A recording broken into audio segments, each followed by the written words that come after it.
দিনাজপুরের ঘোড়াঘাটের সিংড়া ইউনিয়ন বিএনপির আয়োজনে আজ শনিবার রাতে ১ নং ওয়ার্ডের সিংড়া গ্রামে উঠান বৈঠক অনুষ্ঠিত হয়েছে।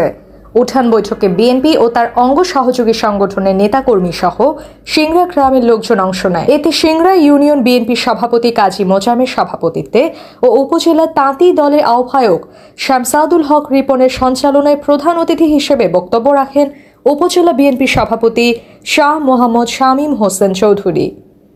বিশেষ অতিথির বক্তব্য রাখেন উপজেলা বিএনপির সিনিয়র সহ সভাপতি মাহবুবুর রহমান চৌধুরী, সাধারণ সম্পাদক আবু সাইদ মিয়া, সাংগঠনিক সম্পাদক মাহফুজা রহমান লাবলু, সদস্য মোহাম্মদ নজরুল ইসলাম, জেলা বিএনপির সদস্য সোহেল চৌধুরী। আরও বক্তব্য রাখেন উপজেলা স্বেচ্ছাসেবক দলের সদস্য সচিব আল রাজি রাজীব, উপজেলা কৃষক দলের সদস্য সচিব নেওয়াজ শরীফ প্রমুখ। এছাড়াও অনুষ্ঠানে সিংড়া ইউনিয়ন বিএনপির যুগ্ম সাধারণ সম্পাদক মোহাম্মদ ইউনুস আলী ও মোহাম্মদ মাহফুজা রহমান সহ উপজেলা বিএনপি ও তার অঙ্গ সহযোগী সংগঠনের নেতাকর্মীরা উপস্থিত ছিলেন। রেফাত সামিরা চৌধুরী, ঘোড়াঘাট এক্সপ্রেস।